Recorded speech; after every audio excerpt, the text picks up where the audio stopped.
Dalam pacaran pastinya kita kan akan bertemu yang namanya permasalahan. Aku mau nanya nih sama Patrick, gimana pandangan buat Patrick untuk seseorang yang hobi menunda-nunda menyelesaikan masalah atau lari dari permasalahan? Kan itu nantinya nggak baik kan kedepannya untuk sebuah Iya, hubungan. jadi racun sih. Iya. Gimana cara mengatasinya? Pasangan yang kalau ada permasalahan ya Iya, iya. sering nggak mau dibahas ya. Jadi pandangan saya yang pertama ya, dia nggak peduli, dia nggak penting sih sesuatu yang dia tidak mau bahas. Itu dasar semua seperti itu, hal yang tidak penting dia akan pas aja. Udahlah, nantilah. Karena ya, sudah ada hal yang lain yang lebih penting, mungkin hobinya, pekerjaannya, atau mungkin sesuatu. Nah intinya keluarga itu atau hubungan itu nggak penting, itu bisa dibahas lain waktu lah. Dalam dasarnya ya dianggap remeh dengan hubungan itu, hubungan ya khususnya. Kalau orang sungguh-sungguh dia mungkin perempuan ini dicintai atau laki-laki ini dicintai, tapi hubungan mereka dia udah nggak penting lagi, dia nggak sepele ya. Kalau putus kita bisa minta balikan, atau dia pikir ya nggak akan putus dan sebagainya kan. Nah ini pikiran-pikiran seperti ini yang sebenarnya meracuni, sehingga ketika ada pergumulan dan permasalahan dia lebih suka untuk menghindar, bukan menghindar sih, dia lebih suka untuk nantilah, menunda-nunda. Nantilah, nggak usah bahas itu. Jadi yang pertama dia udah nggak penting.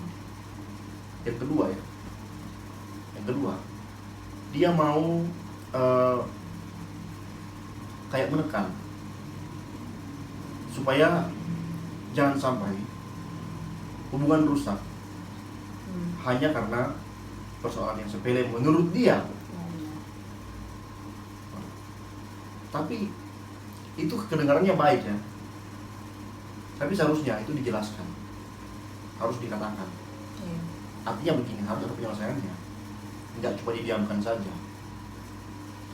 Harus dihadapi, harus dikatakan bahwa janganlah kita berantem ya karena masalah ini, ya kan.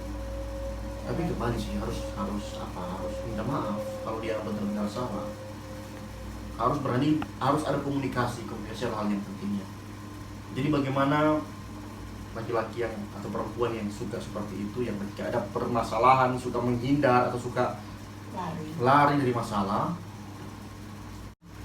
wah itu intinya udah nggak sehat sih hubungan. Kalau komunikasi atas masalah sudah lagi tidak penting, udah nggak sehat sih. Coba kita pikir waktu pertama jadian ya, pernah kan pertama jadian sama seseorang, wah itu jangankan masalah apapun itu, lama balas aja udah penting dibahas itu. Iya. Kenapa lama balas?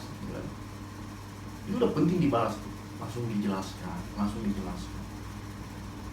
Tapi lama lalunya, apalagi hubungan yang sudah putus nyambung dalam waktu yang cukup panjang, seringkali putus bisa balikan kok. Ya jadi nggak mahal lagi sih hubungan pasti akan ada marah-marahan, dan pasangan yang bijaksana mereka akan hadapi itu dengan komunikasi, dan lewat permasalahan itu hubungan akan semakin kuat, akan diuji ya. Tali yang kuat akan diuji dengan tarikan yang kuat. Nggak bisa nih, oh ini talinya kelihatan kuat, oh kelihatan aja kuat, coba buktikan dulu. Caranya tarik, bikin dia susah.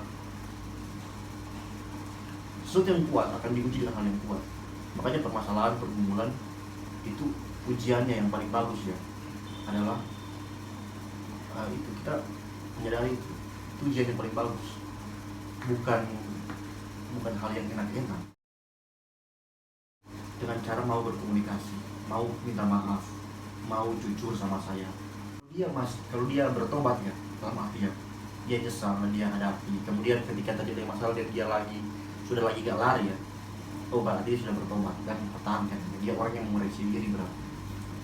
Kalau terulang-ulang begitu ya, kesalahan yang sama, lari terus, tiap ada masalah biar udah kamu bilangin cara masih begitu aja salah, dan dia masih aja begitu, itu tinggalin aja.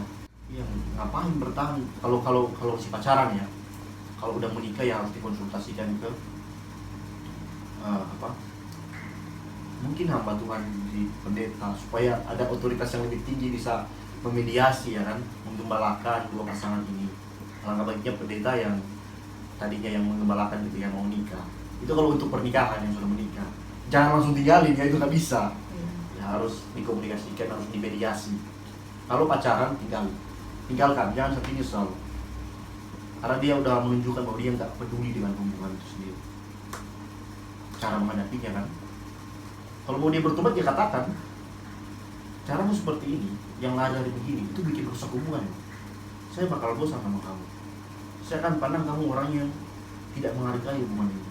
Dengan pesan ya buat teman-teman ya, kalau ada pria atau wanita yang seperti itu, yang ketika diajak ngobrol tentang permasalahan dan dia tidak mau membahas itu, alangkah baiknya ya tinggalin aja. Tinggalin. Sudah diajak ngobrol tapi nggak mau, tinggalin. Masih banyak yang lain. Nah jadi teman-teman, kalau ya kita sudah rusak hubungan kita dengan seseorang, kita harus syukuri kalau kita kehilangan orang yang seperti itu, orang yang tidak peduli dengan hubungan, dan kemudian kita berpisah dengan dia. Jangan kita kemudian galau atau merasa hancur. Ya wajar-wajar sih, sedih, galau. Percayalah bahwa Tuhan masih sayang sama kamu, dan kalau Tuhan bikin dia mengeraskan hati untuk tidak kembali kepada kamu atau tidak menghargai hubungan dia sama kamu, maka berpisah adalah cara Tuhan untuk menunjukkan bahwa kamu disayang Tuhan dan Tuhan ingin kasih yang terbaik sama kamu.